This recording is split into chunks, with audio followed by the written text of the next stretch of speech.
ராயபுரம்.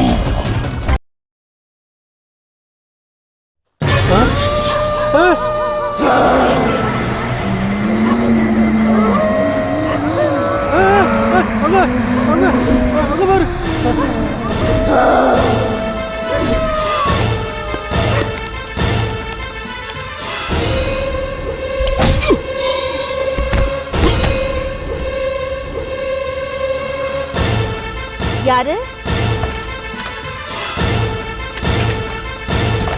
யாரது யாரதுன்னு கேக்குறல்ல. அப்படியா? உள்ள போய் பாருங்க. செல்வம், உள்ள போய் பாரு.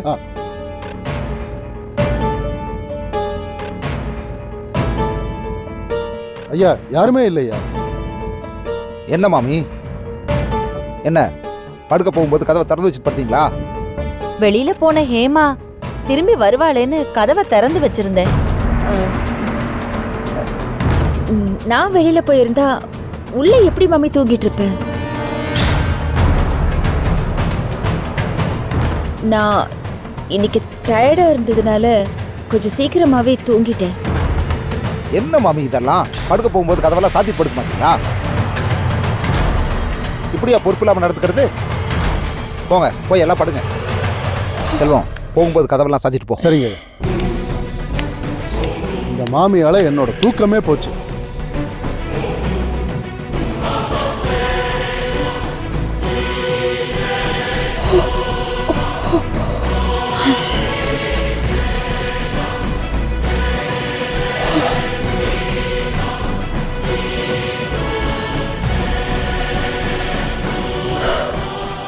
ராமநாதன் நம்மள நம்பினதுனால தப்பிச்சோம். இந்த மாமி ஏதாவது பண்ணி வீட்டை விட்டு துரத்துனாதான் நாம நினைச்சதை சாதிக்க முடியும்.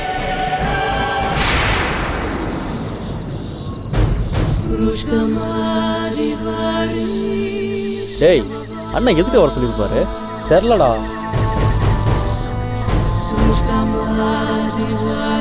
அண்ணா, இந்நேரத்தை தனியா என்ன பேச போறீங்க?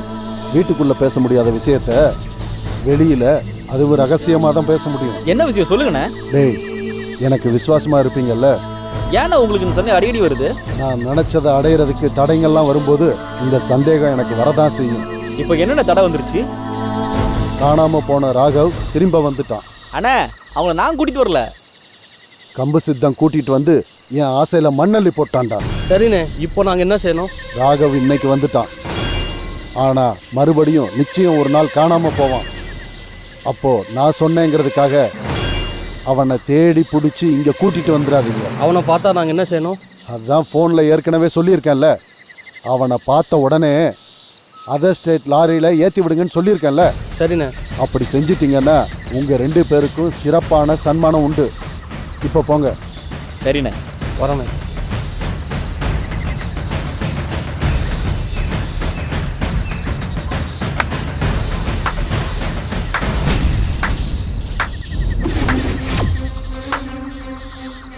சபாஷ்.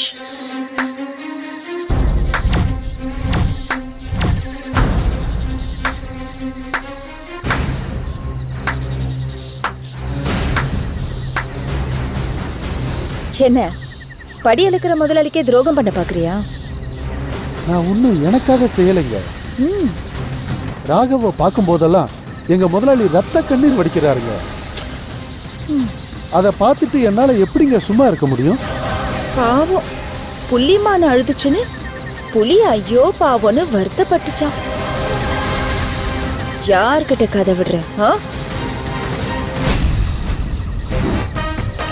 சரி, டீல் பேசலாமா? சொல்லுங்க. ராகவ் குணமாயிட்டா 2 பேருக்குமே பெரிய கஷ்டம் நஷ்டம். அதுக்கு தாங்க அவனை கண்காணாத இடத்துக்கு தள்ளிவிட முயற்சி பண்றேன். அப்படியே தள்ளிவிட்டாலும் ராகவ் குணமாயிடுவான். எப்படி சொல்றீங்க? ராகவ் குணமாகணும்னு கார்த்திகா நடுப்பழனி முருகனுக்கு பால் கூட எடுத்துட்டு போறா.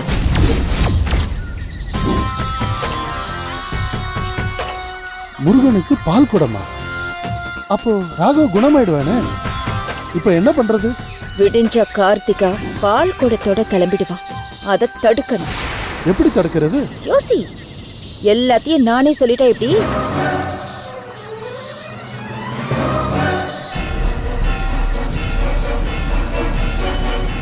ராகவ் குணமாகவே முடியாதுன்னு ராமநாதன் முடிவு பண்ணிட்டா அந்த ஆளால இங்க இருக்கவே முடியாது.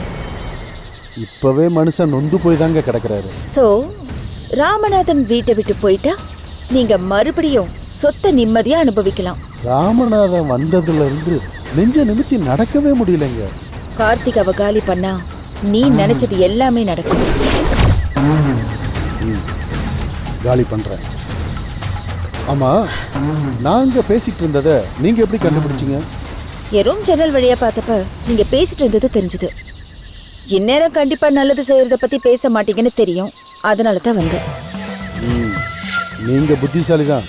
அதனாலதான் ராமநாதன் சார் என்ன நம்புறாரு. நாளைக்கு விடியற நாள் கார்த்திகாவுக்கு கெட்ட நாளா இருக்கணும்.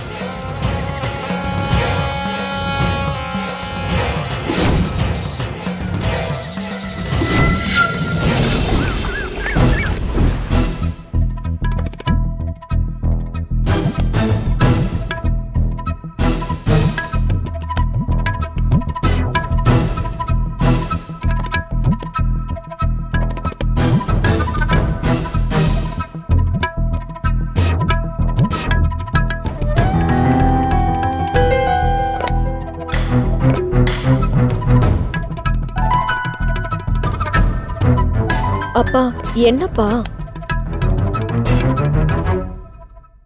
நீங்க இப்படி உட்கார்ந்துட்டு இருக்கீங்க? சீக்கிரம் கிளம்புங்கப்பா. ஏமா, நல்லா யோசனை பண்ணிட்டு தான் இப்படி ஒரு முடிவுக்கு வந்திருக்கியா? ராத்திரி எல்லாம் தூங்காம நான் எடுத்த முடிவுப்பா. ஏன் கார்த்திகா, ராத்திரி முடிவு எடுத்து விடிஞ்சோன்னா கிளம்பணும்னு சொல்றியே, இது நியாயமா? நேத்திக்கடன் செலுத்தணும்னு முடிவெடுத்த பிறகு அதை உடனே நிறைவேத்துறது தான் நல்லது. அப்பதான் நாம நினைச்சது உடனே நடக்கும். அம்மா, உன்னை எப்படி தனியா அனுப்ப முடியும்? அத்தை வேற ஊர்ல இல்ல, அவ மகளை பார்த்துட்டு வரேன்னு அவ போயிட்டா. நாங்க 2 பேரும் கூட வரலான்னா சேகருக்கு அந்த கொலைக்கேஸ் சம்பந்தமா ஹியரிங் நாளைக்கு இருக்கு. நான் சேகரை தனியா அனுப்ப முடியாதுமா. அங்க நீ என்ன இவ்ளோ புடிவாதமா இன்னைக்கே போனோன்னு சொல்றியம்மா? அத்தை பொண்ணுக்கு காய்ச்சல்னு போன் வந்ததும் ராத்திரியே கிளம்பி போயிட்டாங்க. அவங்க என்னப்பா பண்ணுவாங்க? நான் தான் பாத்துக்கிறேன்னு சொல்றேன்ல. கண்டிப்பா நான் நடுப்பழனி முருகனுக்கு பால் குடம் எடுத்தே ஆகணும்பா. என்னம்மா, முருகருக்கு பால் கூட எடுக்க போறியா? ஆமா மாமி. என் ஆத்துக்காரர் அன்னைக்கே சொன்னாரு, கார்த்திகாவே நடுப்பழனி முருகனுக்கு பால் கூட எடுக்க சொல்லிருக்கேன்னு.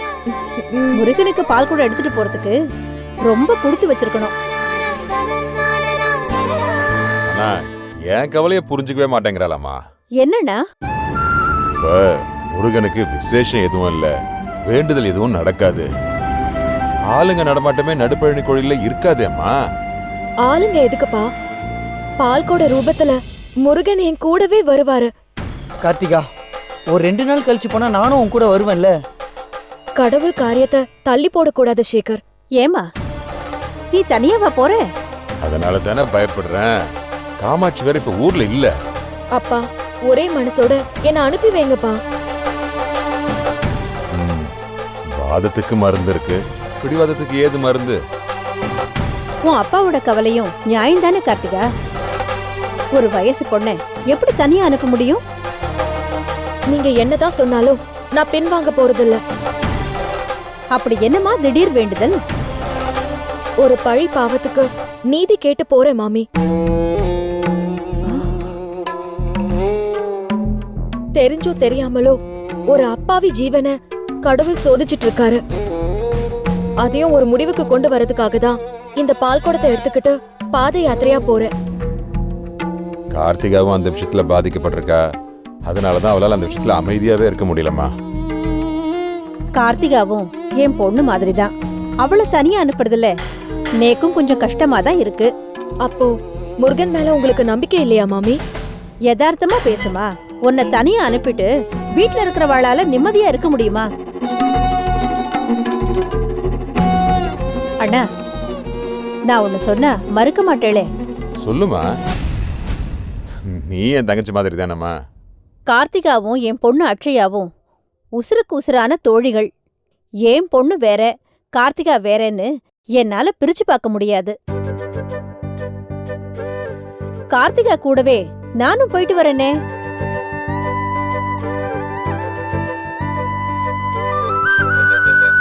கார்த்திகா மூலமா நானும் முருகனுக்கு பாத யாத்திரை போன மாதிரி இருக்கும். மாமி உங்களுக்கு எதுக்கு சிரமம்? இதோ பாருமா, வாழ்க்கையில எதுவுமே சிரமம் இல்ல, எதையும் சிரமம்னு நினைச்சாதான் சிரமம். ஏம்மா உன்னால நடக்க முடியுமான்னு பாத்துக்க. நடக்கிற கஷ்டத்தை விட கார்த்திகாவை அங்க தனியா அனுப்பிட்டு நாம படுற கஷ்டம்தான் அதிகமா இருக்கும். கார்த்திகா அவளுக்காக நேர்த்தி கடனை செலுத்த போனாலும் பரவாயில்ல, அவளோட முதலாளி மகனுக்காக போறா. அவ கஷ்டப்படுறது நியாயம், நீ எதுக்குமா சேர்ந்து கஷ்டப்படணும்? கார்த்திகாவோட நல்ல மனச நீங்க புரிஞ்சுக்காமலே பேசிட்டு இருக்கலே அண்ணா. தன்னோட முதலாளி மக நன்னா இருக்கணுங்கிறதுக்காகத்தானே அவ இத செய்யறா. இந்த மனசு யாருக்கு வரும்? நீங்க என் மேல வச்சிருக்கிற அன்புலயும் அக்கறையிலயும் தான் பேசுறீங்க. ஆனா என்னால நீங்க சிரமப்படணுமான்னு தான் யோசிக்கிறேன். ஏய், நீ அதுக்கு யோசிக்கலடி. நமக்கு கிடைக்க போற வரத்துல பாதிய அந்த முருகர் இந்த மாமிக்கு கொடுத்துருவானோன்னு யோசிக்கிற.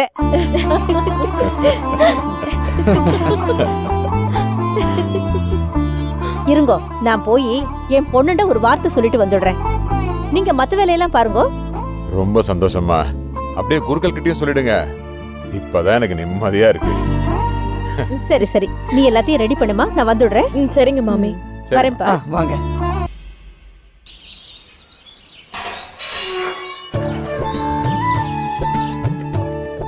என்னம்மா இந்த ஓட்டம் ஓடி வர? வெளியில என்ன நடக்கிறதுன்னு பார்க்காம எப்போதும் இந்த டிவியே கதின்னு கடை. அம்மா தெருவுல நின்னு வேடிக்கை பாக்குறதுக்கு நான் என்ன ஆம்பளை பிள்ளையா? இதுக்கு ஒன்னும் குறைச்சல் இல்லடி. சரிம்மா, இவ்ளோ வேகமா ஓடி வந்தியே, என்ன விஷயம்? நம்ம கார்த்திகா பால் குடம் எடுத்துட்டு நடுப்பழனி முருகர் கோவிலுக்கு கிளம்புறா.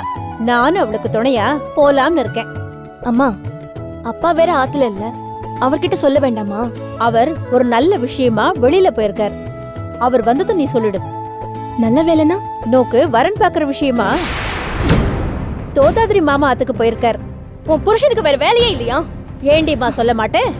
நோக்கு வயசாயிண்டே போறது, நோக்கு எந்த கவலையும் கிடையாது.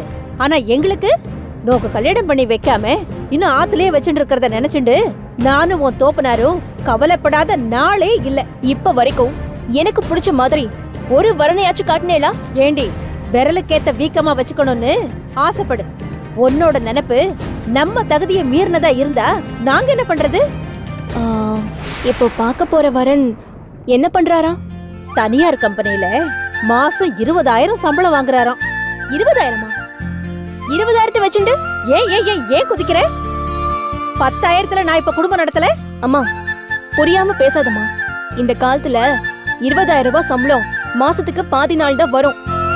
மீதி நாளுக்கு என்ன பண்றதா? சம்பாதிக்கிறதுல எதிர்பார்ப்புகளை குறைச்சுக்கணும். என் ஜாதகத்துல தான் பணக்கார வீட்டுக்கு வாக்கப்பட்டு போவேன்னு இருக்கேன். என்ன தள்ளி விடுறதுக்காக என்ன பாழங்கணத்துல தள்ளி விட்டுறாதீங்க. அப்பா கிட்ட சொல்லிடு. நீ ஏன் சொல்லிக்கோமா, என்ன விட்டுடு. எனக்கு வரன் பார்க்க வேண்டான்னு என்னையே சொல்றியா? எப்படி வேணாலும் சொல்லிக்கோ. நேக்கு கல்யாணம் வேண்டாம், நான் காவி கட்டிண்டு பரதேசம் போறேன்னு கூட சொல்லிக்கோ.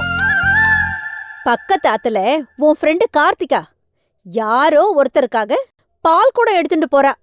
அவ புத்தியில பாதி கூட நோக்கில்லையேம்மா. அப்படியே இருக்கட்டும். ஆனா சாதாரண குடும்பத்தை சேர்ந்த வரன நான் கட்டிக்க மாட்டேன்னு அப்பா கிட்ட சொல்லிடு.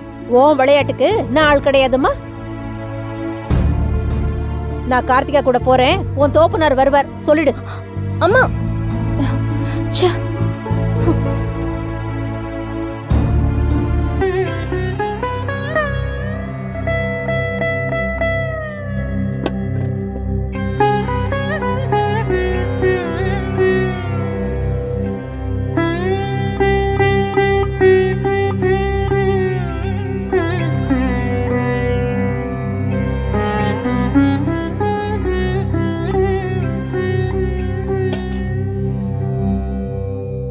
அப்பா இருங்கப்பா, மாமி வந்துடட்டும்.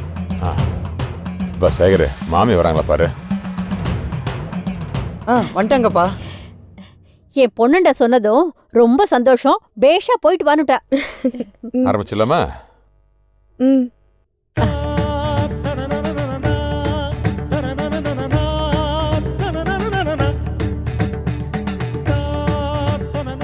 முருகா, என் பொண்ணோட வேண்டுதல் நிறைவேற நீ துணையா இருக்கணும்பா.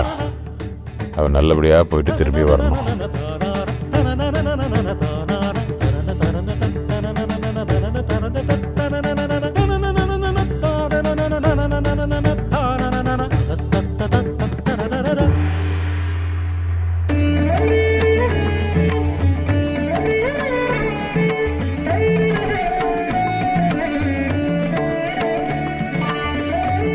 கூப்பிட்டுக்குமா?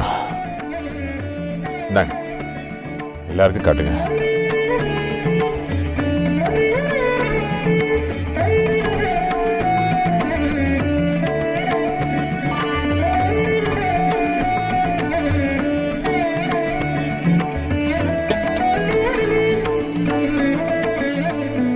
நடுபழனி முருகனுக்கு அரோகரா. முருகா, நீதான்ப்பா என் பொண்ணுக்கு துணையா இருக்கணும்.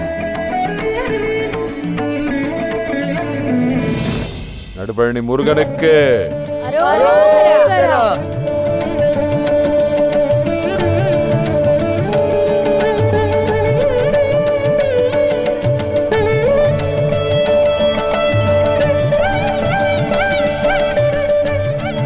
நடுபழனி முருகனுக்கு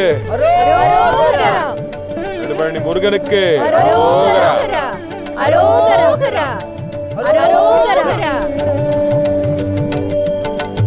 என்னம்மா, பார்த்து பத்திரமா போயிட்டு வாங்க. சரிங்கண்ணா, நான் பாத்துக்கிறேன். போயிட்டு வாம்மா.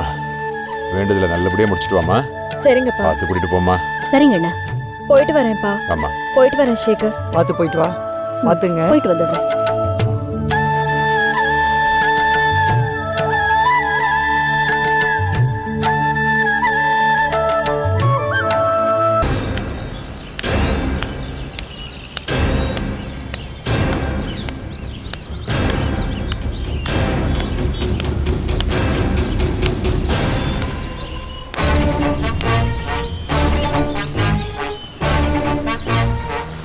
ஏமா ஏதோ வீடியோ அனுப்பிச்சிருக்க?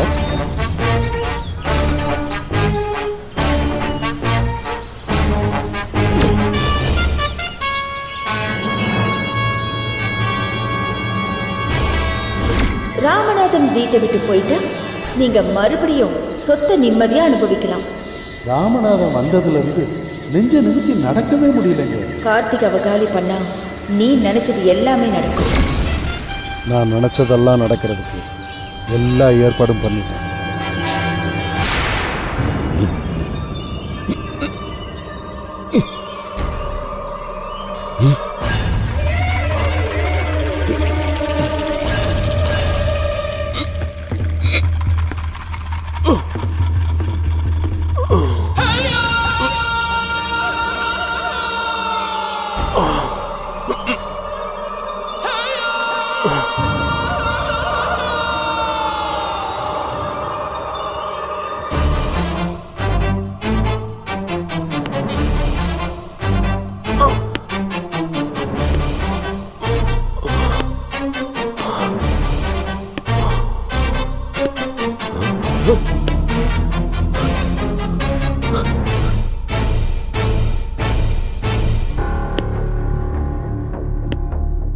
இந்த லேப்டாப்பை திருடதான் என்ன அட்டாக் பண்ணிருக்காங்க. என்னையா டோர்லாம் திறந்து இருக்கு? தெரியலையே. சரி உள்ள வா போய் பார்க்கலாம்.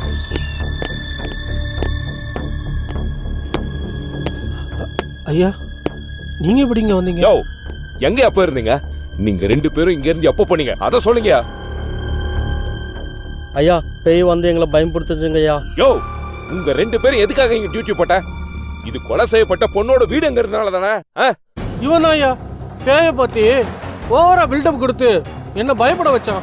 ஜல் ஜல்னு சத்தம் வந்துச்சு சார், அதனால தான் சார் நான் சொன்னேன். அதுவும் பேயை பார்த்து முதல்ல சத்தம் கொடுத்தது இவன் தான் ஐயா. நான் தனியால பேய்கிட்ட மாட்டிக்கிட்டா ஏன் நிலைமை என்ன ஆகும்? அதான் நானும் ஓடிட்டேன். நீங்க ரெண்டு பேரும் பேயை பாத்தீங்களா? மரத்துக்கு பக்கத்துல பேய் நின்னுத பார்த்தேன். பேய் வெள்ளை புடவை தானே கட்டி இருந்துச்சு. ஐயா, நீங்களும் பாத்தீங்களா? யோ, அறிவு இருக்கா உங்களுக்கு? யாரோ உங்களை பயமுறுத்துறதுக்காக வெள்ளை புடவை கட்டிட்டு வந்திருக்காங்க. அது கூட தெரியாம உள்ள இருக்கிற எந்த பொருளும் காணாம போயிடக்கூடாதுன்னு தானே உங்க ரெண்டு பேரும் இங்க செக்யூரிட்டி டியூட்டி போட்டேன். இப்ப இங்க இருந்த லேப்டாப்பை காணோம். சந்தியா நிஜேந்தனுடைய கொலைகேஸ்ல இந்த லேப்டாப் ஒரு முக்கியமான எவிடன்ஸ்.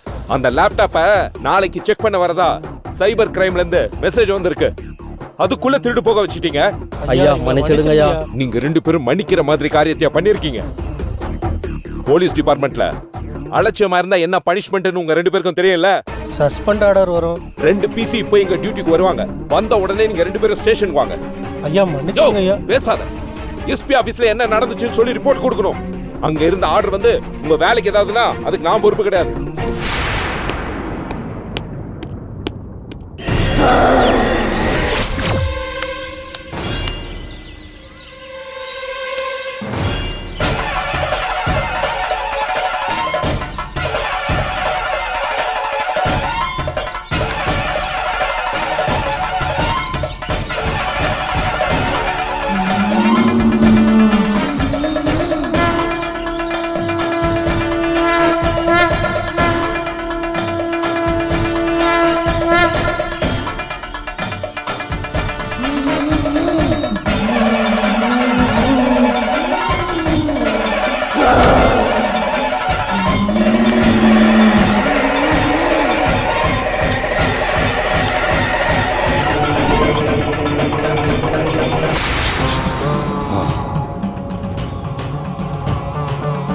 அதோ பாருங்க.